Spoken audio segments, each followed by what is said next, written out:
늘 주 안에서 평안하시기를 주님의 이름으로 소망하며 축원합니다. 토끼와 거북이 이야기 잘 아시지요? 참 많이 들었던 옛날 얘기 같은 토끼와 거북이 이야기를 먼저 함께 살피고 말씀을 나누도록 하겠습니다. 옛날 옛적에 토끼와 거북이가 살았습니다. 토끼는요 매우 빨랐고 거북이는 참 느렸습니다. 어느 날 토끼가 거북이에게 느림보라고 놀려댔어요. 거북이가 자극을 받고 참다 못해서 토끼에게 달리기 경주를 신청합니다. 경기를 시작한 토끼와 거북이가 땀을 뻘뻘 흘리며 뛰다가 토끼가 뒤를 뒤돌아보니까 한참이나 거북이가 천천히 기어오고 있는 거예요. 그래서 마음 턱 놓고 중간에 낮잠을 신나게 잡니다. 토끼가 잠을 길게 자서 그런지 한참 후에 일어나 봤더니 거북이가 이미 자기를 지나쳐서 한참이나 앞서가 있는 거예요. 열심히 뛰어갔지만 이미 너무 늦어서 거북이가 결승점에 먼저 도달했다는 이야기입니다. 잘 아시는 이야기지요? 이 이야기를 하면서 사람들이 그렇게 교훈했습니다. 열심히 꾸준히 노력하면 좋은 일이 있을 거야. 한눈 팔지 말고 뒤돌아보지 아니하고 목표만 향해서 열심히 살아가면 승리할 거야 라고 하는 것을 참 귀에 못이 박히도록 들었던 것 같습니다. 그런데 풀리지 않는 의문이 하나 있습니다. 누가 보아도 되지 않는 경주인데, 질 것이 뻔한 경주인데 거북이는 왜 토끼에게 경주를 하자고 했을까요? 이왕이면 내가 잘하는 것, 물에서 수영을 하자라고 해야 딱 맞을 텐데 자기가 불리한 것인 이 뭇에서 달리기 경주를 하자고 했을까 하는 의문이 생깁니다. 한번 이렇게 좀 생각해 볼 수 있을 것 같아요. 동화니까 우리가 한번 상상을 해보고 재밌게 한번 생각해 보는 거예요. 거북이가 어쩌다가 물에 올라올 때마다 토끼란 놈이 깐족대면서 자꾸 놀리는 거예요. 아이고 느림보 거북이, 달리지도 못하고 엉금엉금 기어다니면서 야 그렇게 느려 터져서 어떡할래? 나랑 경주해볼까?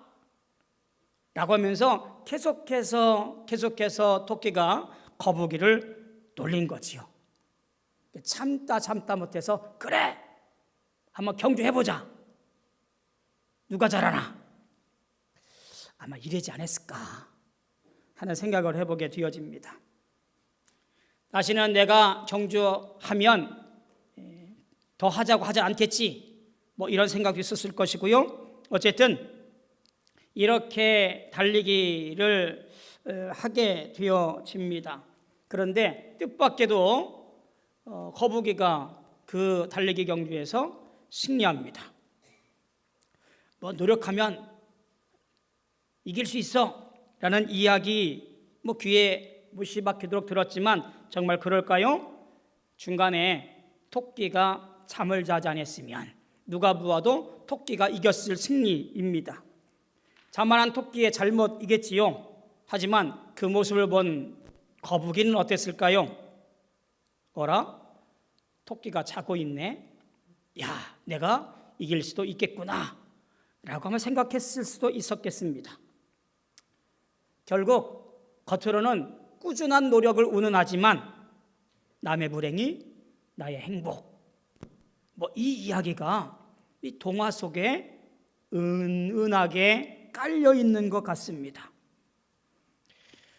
거북이는 나중에 정말로 내가 노력해서 이긴 것처럼 착각을 하고 만나는 토끼마다 야, 내가 아무개하고 이겼는데 너 나랑 한번 경주해보자 라고 다른 토끼들을 업신여겼을 수도 있고요. 그렇게 경주를 했을 수도 있겠습니다. 어찌 됐을까요? 백전백패했겠지요. 아마 돈을 걸고 했으면 다 패가망신했을 수도 있습니다. 자, 한번 좀 더 생각해 볼까요? 상상을 해보도록 합시다. 만약에 거북이가 예수 믿는 거북이였다면 어땠을까? 예수 믿는 거북이였다면 어떻게 하는 것이 바람직한 생각이고 행동이었을까? 어떤 이는 토끼가 자는 것이 거북이하고 무슨 상관입니까? 거북이가 꼼수를 부린 것도 아니고 자기 관리를 못해서 상대를 우습게 해서 뭐 그런 행동인데 그런 것까지 거북이가 신경 써야 됩니까? 망신 당해봐야 토끼가 거북이한테 이제는 허튼 소리 안 할 거 아닙니까? 다른 생각은 어차피 이기려고 했던 것도 아닌데 완주하는 것이 중요하니까 토끼를 깨워서 정정당당하게 경주를 해야 하는 것이 맞지 않나요? 뭐 이런 생각도 했을 것 같습니다. 뭐 어느 것이 잘못됐다라고 하는 것이 아니에요. 만약에 거북이가 예수 믿는 거북이라면, 성령 충만한 거북이라면 어떠한 행동을 하는 것이 타당한가라고 하는 생각이에요. 세상 살아가다 보면 이런 일을 수도 없이 겪게 되어집니다. 나는 가만히 있어도 주변에서 나를 보고 깐족거리고 내 단점을 무시하기도 하고 내 속상함을 더 후벼 파서 나에게 기분 상하게 하고 이런 일들이 수도 없이 많는데 예수 믿는 나는, 성령 충만한 나는 어떻게 행동하는 것이 올바른 행동인가? 처음부터 불공정한 경기에서, 처음부터 질 것이 뻔한 경기에서 상대 역점을 이용해서 승리했다는 성취감을 얻는 것이 타당한가? 아니면 과정과 절차를 정당하게 해서 혹은 상대에 대한 배려와 이해 속에 살아가는 것이 타당한가? 이런 두 가지 모습에서 곱씹어 생각해 볼 일입니다. 분명한 것은 우리는 누구냐? 예수 믿는 사람들이라고 하는 거예요. 이 말은 무슨 얘기냐면 예수의 가치관과 예수님의 바라보시는 시선과 예수님께서 행하시는 모든 계획과 섭리를 나 또한 그렇게 살아가겠노라 다짐하고 결단한 사람들이라고 하는 거예요. 옛 것을 따르는 구습을 던져버리고 새 사람을 입어서 주의 은혜 가운데 살아가겠다라고 결단하고 십자가길을 향해서 오늘도 믿음의 길을 걸어가는 사람들이라고 하는 거예요. 어쩌면 토끼와 거북이 이야기에 대한 우리의 답변은 우리의 신분이 무엇이고 우리가 어디에 있는가라고 하는 처지를 생각한 다음에 답을 해야 될 거라고 생각합니다. 분명한 것은 하나님의 생명의 성령의 법이란 측면에서 우리는 고민하고 생각하고 고백해야 됩니다. 다른 사람의 불행이 나의 행복, 남을 밟고 올라서는 것, 뭐 경쟁사회에서 어때? 다들 그렇게 사는데 뭐.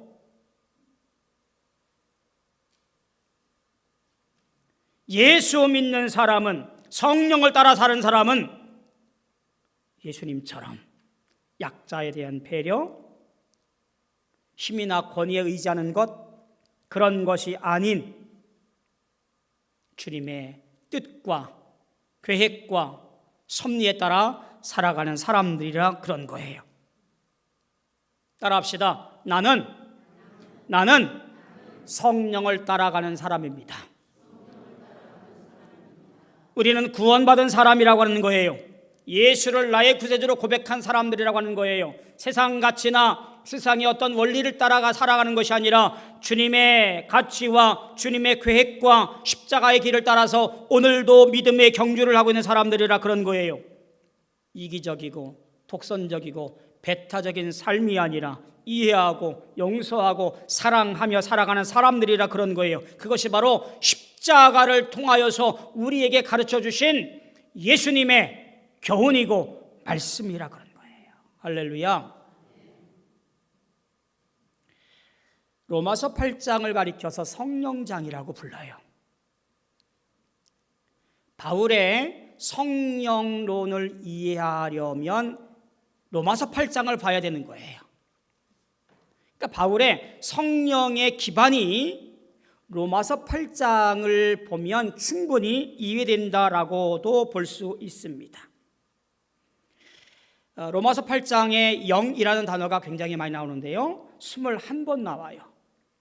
그중에 2개를 제외하면 19개는 다 성령과 관계된 말들이에요. 그만큼 성령에 대한 이야기를 독특하게 강조하고 있고 얘기합니다. 바울 사도는 이 성령의 이야기를 참 특이하게도 예수님과 연결해서 설명을 해요.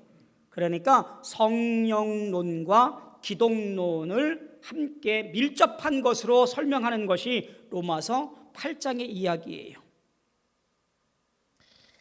로마서 8장 1절에 보니까 이렇게 시작을 합니다. 그러므로 이제 그리스도 예수 안에 있는 자에게는 결코 정죄함이 없나니 라고 말합니다. 성령을 얘기하면서 그 성령의 역사가 예수를 믿는 자들에게는 정죄함, 죄로 말미암아 심판하거나 죄로 인해서 그를 타박하는 일이 없을 거라고 얘기합니다. 2절은 더욱 이 이야기를 강화하지요. 이는 그리스도 예수 안에 있는 생명의 성령의 법이 죄와 사망의 법에서 너를 해방하였음이라. 그리스도 예수 안에 있는 자들에게는 더 이상 정죄란 없습니다. 왜냐하면 그리스도와 연합할 때에 믿는 사람의 죄 때문에 받게 될 정죄와 사망의 법과 형벌에서 벗어나 구원을 받았기 때문입니다. 모든 것을 다 용서함 받고 주의 길을 걸어가는 사람이기 때문에 그렇습니다. 그리고 이 모든 사망의 법에서 예수 안에 있는 생명의 성령의 법으로 말미암아 지배받는 인생이 되었습니다. 그러니까 믿는 자와 관련해서 내 현재의 상태와 위치를 분명히 말하는데 나는 죄에 속한 자가 아니라 성령에 속한 자,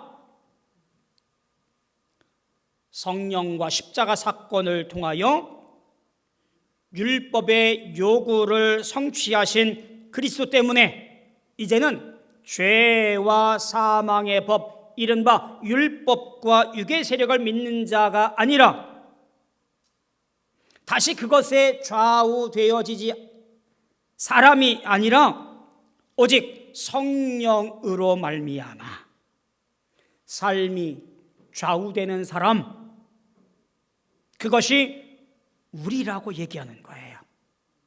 다시 말해서 믿음의 사람은 예수 그리스도의 사건을 통해서 율법이 주관하는 옛 영역에서 성령이 주관하는 새로운 영역으로 이전되었다라는 얘기예요. 제가 몇 차례 얘기했던 소속의 전환을 말하는 거예요. 죄에 매여 있던 사람이 그리스도 십자가의 사랑으로 말미암아 의의 사람으로, 하나님의 사람으로 소속이 전환된 거예요. 저와 여러분은 예수를 믿음으로 말미암아 성령의 사람이 되었다라는 말이에요. 성령의 사람이란 말이에요. 이제 성령에 속하여 성령을 따라 사는 사람, 이라고 하는 것이 무슨 얘기냐? 바로 하나님의 은혜와 의가 지배하는 새 질서로 옮겨간 사람들, 마음과 생각이 성령의 감화와 인도에 붙잡힌 사람들이라고 하는 말이지요. 따라서 우리는 생명에 속한 자, 성령에 속한 자이기 때문에 6절에 생명과 화평을 생각하며, 7절에 하나님의 법을 따르며, 8절에 하나님을 기쁘시게 하는 삶을 살아가는 사람이 되었다라는 말이에요.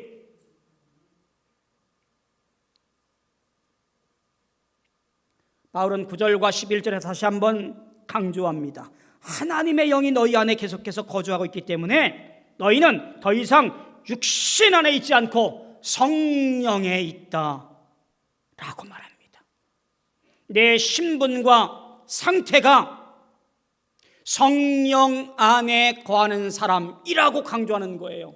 그러면 성령 안에 거하는 사람이기 때문에 하나님의 영이 나를 주장하기 때문에 나는 성령을 따라서, 성령의 인도함 따라서 살아가는 사람으로 이 땅에 존재해야 한다라고 말하는 거예요. 11절은 더욱더 이 일을 강조하지요. 하나님의 영이 예수를 죽음에서 부활하신 것처럼 그 영이 오늘도 역사해서 나의 모든 죄로부터 주의 은혜로 말미암아 생명으로 이끄시는 역사를 우리에게 허락하신다라는 얘기지요. 죽음으로부터 부활로 이끄실 것이라고 말씀하는 거지요. 그것이 성령을 따라 살아가는 사람의 놀라운 역사입니다. 자, 그러면 그들의 신분이 육신에 속한 자가 아니고 성령에 속한 자라고 한다면 그들의 삶의 현장에서, 즉 내 삶의 영역에서 성령의 인도하심을 따라 부활의 생명을 나타내야 할 책임이 있는 거예요. 예수 믿기 전이나 예수 믿은 이후에나 삶의 변화가 없다면 바울은 더욱 강조합니다. 너희 안에 성령이 없는 거다. 너희 안에 성령이 거하면 예수 믿기 전과 예수 믿은 이후는 삶이 변화해야 한다라고 하는 거예요. 내 안에 부활의 생명이 있으니 그 부활의 생명을 따라 오늘도 믿음의 길을 걸어나간 사람, 혹여 누군가 나에게 해를 끼치고 누군가 나에게 험한 말을 하고 누군가 나에게 화를 돋군다 할지라도 나는 이들을 용서하고 화해하며 끌어안을 수 있는 넉넉하고도 정당하고도 의로운 사람으로 살아가라고 말씀합니다. 그것이 성령 충만한 성도의 삶이라고 하는 거예요. 앞에 질문을 한번 가볼까요? 거북이가 예수 믿는 거북이라면, 거북이가 성령 충만한 거북이라면 토끼에게 어떻게 했을까? 오늘 말씀에 비춰볼 때 토끼야 일어나라, 우리 정정당당하게 같이 경주해야지, 혹시 어디 아픈 데 없어? 뭐 이래야 되지 않았을까? 그냥 제 생각입니다. 성도의 삶은 평화로우며 영화로우며 함께 해야 하는 넉넉한 신앙인의 모습이라고 하는 거예요. 그런 사람을 소개합니다. 스데반입니다. 예루살렘이 예수의 은혜로 고백되는 사람들이 점점점 늘어나고 부흥합니다. 기회를 따라서 7 집사를 세우게 되어지지요. 그 중에 한 사람이 스데반입니다. 스데반은 매사에 열정적이었고 적극적이었습니다. 그리고 예수님을 전하는 일에도 최선을 다했습니다. 그러니 유대 종교 지도자들에게는 눈에 가시거리였어요. 그를 모함하고 사람들을 선동하여 공회로 끌고 옵니다. 그리고 하나님을 모욕하고 모독했다라고 죄명을 씌우며 그를 타박합니다. 전혀 굴하지 아니하고 스데반은 이렇게 얘기합니다. 보라, 하늘이 열리고 인자가 하나님 우편에 서신 것을 보노라. 격분한 유대 종교 지도자들이 그를 끌고 나가서 돌로 내리칩니다. 그리고 많은 사람들이 돌을 던집니다. 죽음을 앞두고 있는 스데반의 얼굴은 천사와 같이 빛났다라고 증언하고 있고요. 순교를 앞두고 있는 스데반은 이렇게 외칩니다. 저들의 죄를 저들에게 돌리지 마옵소서. 주 예수여, 내 영혼을 받아 주옵소서. 나를 대적하는 그들에게 대적하지 아니하고 먼저 하나님에 대한 자기의 신앙을 고백하고 하나님의 뜻을 따라 살아가는 놀라운 신앙의 표본을 보인 것이, 성령의 표본을 보인 것이 스데반의 모습입니다. 뭐랄까요? 성령 충만한 사람은 시시때때로 내 이익이나 내 알량한 자존심을 세만한 사람이 아니라 하나님의 선하심과 진리를 따라서 영원한 나라를 소망하며 이 땅에서 준행하며 살아가는 사람이라고 하는 거지요. 스데반이 그렇게 보였습니다. 부질없는 죽음이었을지 모르겠습니다만 그의 죽음은 소아시아를 넘어서 유럽까지, 그리고 오늘 우리가 믿고 있는 이 자리까지 그의 복음의 순교의 피로 말미암아 번져서 예수 믿는 많은 사람들을 교회로 이끌어내고 있는 줄로 믿습니다. 또 한 사람을 소개합니다. 영국에 나온 청교도 신앙가인 존 버년 목사입니다. 당시 국왕의 명을 어긴 죄로 감옥에 갇혀요. 그를 존경하는 옥사장이 존 버년 목사님에게 이렇게 말합니다. 목사님, 제가 옥문을 열어드릴 테니 집에 가서 좀 쉬시다가 맛있는 것도 좀 먹고 가족들과 좀 얘기도 좀 하고 그리고 저녁 때쯤 돌아오십시오. 이 존 버년 목사님이 옥사장의 편의를 따라서 길을 나섭니다. 근데 얼마 가지 않아서 되돌아와요. 의아해서 옥사장이 물어보지요. 왜 오셨습니까? 존 버년 목사님이 이렇게 말을 했다고 그래요. 내가 집으로 가는 길에 이 길이 성령의 길이 아니기에 나는 되돌아왔습니다 라고 말하고 스스로 감옥으로 들어갑니다. 그리고 1시간 후에 국왕이 시차를 나온 거예요. 그리고 존 버년 목사가 감옥에 있는지 없는지 살펴보았다고 하는 거지요. 돌아가고 나서 이 옥사장이 존 버년 목사님께 와서 이렇게 말했습니다. 목사님의 성령에 따라 사는 삶이 목사님도 살리고 저도 살렸습니다. 이제 제가 오라 가라 말 안 할 테니 목사님께서 성령을 따라 자유롭게 드나 드십시오 라고 말을 했답니다. 사랑하는 성도 여러분, 우리는 성령이 충만하여 성령을 따라 살아가는 사람들이어야 합니다. 내 생각이나 내 주장이 가득한 세상의 법을 따라가는 사람이 아니라 하나님의 법과 생명이 가득한 성령을 따라가는 사람들입니다. 이들은 달라야 돼요. 이들은 뭔가 다른 사람들과 같을 수가 없어요.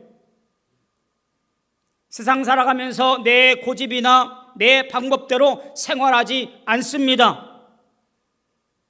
이들은 성령의 인도를 따라 살아갑니다. 말씀을 따라 살아가며 기도하고 주의 뜻을 헤아리며 주의 음성에 귀를 기울이고 내 안에 비춰오는 성령의 지시를 하심을 따라서 오늘도 행동하고 이 행동을 통하여 주 안에서 모든 것을 이룰 것을 기대하고 고대하며 그리고 영광 돌립니다.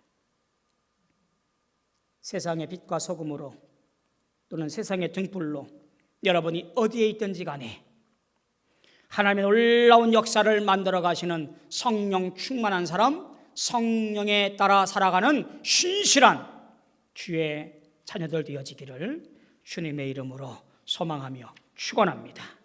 기도하겠습니다. 고마우신 아버지 하나님, 주님의 은혜 감사합니다.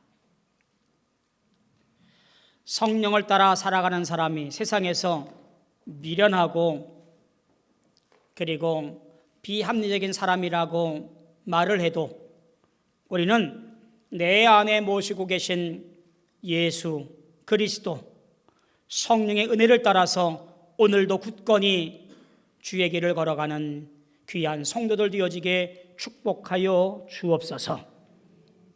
미련하지만 그러나 우직하게 주의 길을 걸어가는 하나님의 종들 되어지게 축복하여 주옵소서. 성령을 따라 살아가는 삶으로 말미암아 끝끝내 승리하고 영광 돌릴 수 있는 하나님의 귀한 종들 되어지게 주여 은혜 위에 은혜를 더하여 주옵소서. 예수님의 이름으로 간절히 기도하옵나이다. 아멘.